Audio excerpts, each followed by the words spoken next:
Shalom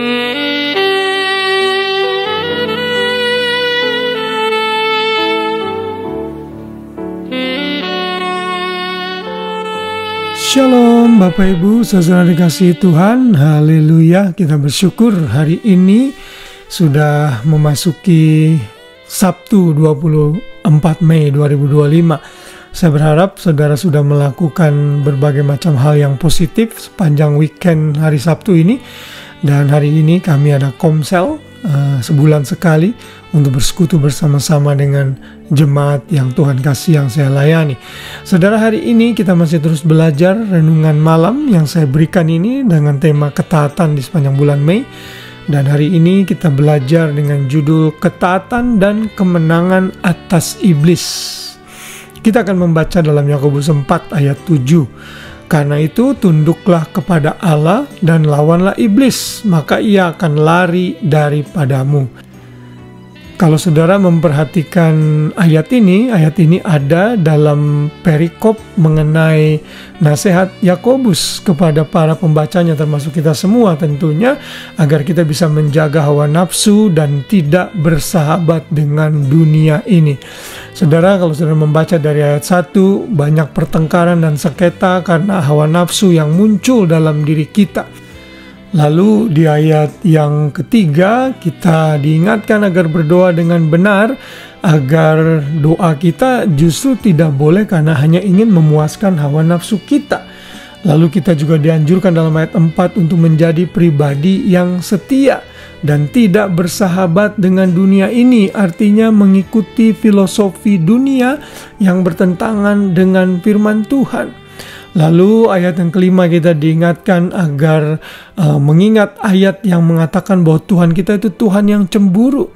Dia tidak mau ada ilah lain yang menjadi saingan kita di hadapannya. Karena itulah Tuhan mengingatkan kita juga di ayat 6 agar kita menghargai kasih karunia Tuhan dan tidak sombong, tetapi menjadi pribadi yang rendah hati. Lalu ayat yang ketujuh yang tadi kita baca, di sana kita diingatkan lagi agar kalau kita tunduk kepada Allah, maka kita mampu melawan iblis dan iblis akan lari daripada kita. Saudara, ketaatan adalah kunci utama untuk kita menang atas siasat iblis, saudara. Dan ini sudah terlihat sejak dari Kejadian 3, waktu Adam dan Hawa dicobai oleh si ular, iblis yang menyamar dalam bentuk ular. Sebenarnya yang perlu Adam dan Hawa lakukan saat itu adalah hidup saja dalam ketaatan dan turuti perintah Tuhan. Kalau Tuhan ini larang memakan buah yang Tuhan larang, itu buah pengetahuan yang baik dan yang jahat, ya sudah, jangan makan. Tetapi karena ketidaktaatan mereka, maka iblis akhirnya menang. Saudara, kalau kita mau menang atas iblis, saudara tidak perlu usir-usir iblis. Saudara, tidak ada gunanya saudara usir-usir iblis, tapi saudara hidup dalam pemberontakan. Itu namanya saudara membohongi diri sendiri. Alkitab ini mengatakan, ayat tadi mengatakan yang saudara perlu lakukan, berdiri teguh, lalu jangan goyah, tunduklah kepada Allah. Artinya saudara hidup dalam ketaatan. Lalu lawan iblis, maka ia akan lari daripadamu. Saudara, ini satu konsep yang penting di dalam doktrin mengenai demonologi, ya, doktrin mengenai iblis dan roh-roh jahatnya, yang seringkali banyak orang salah mengerti dan salah kaprah sehingga tidak mengerti core value dari nilai korban Kristus yang sudah menguduskan, menyucikan kita, memampukan kita hidup dalam ketaatan. Kalau saudara berdosa, jangan menyalahkan iblis sepenuhnya. Yes, iblis berperan untuk berusaha membuat sekeliling kita jadi tidak baik dan sebagainya sehingga kita bisa jatuh.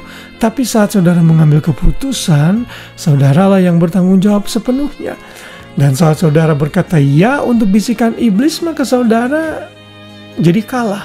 Nah, kunci kemenangan atas iblis sehingga iblis itu lari dari kita saat kita melawan dia adalah melawannya dengan ketaatan kepada firman. Begitu saudara hidup dalam ketaatan, tidak ada celah yang iblis bisa masuki, yang iblis bisa goda sehingga saudara jatuh lalu akhirnya meninggalkan Tuhan. Mari sadari akan hal ini, bahwa senjata kita yang utama untuk menang atas iblis adalah hidup dalam ketaatan. Bagaimana kita bisa taat? Ya, banyak belajar firman Tuhan. Penuhi hati dan pikiran kita dengan firman. Mendengar renungan seperti ini adalah salah satu cara agar firman itu melekat di hati dan pikiran kita, sehingga kita sungguh-sungguh bisa punya senjata untuk menang atas iblis. Mari sama-sama hidup dalam ketaatan, tunduk kepada Tuhan, maka iblis akan lari dari kita. Haleluya, Tuhan memberkati kita semua. Selamat malam, selamat beristirahat. Biar kasih Kristus membebat, menyertai kita senantiasa. Shalom.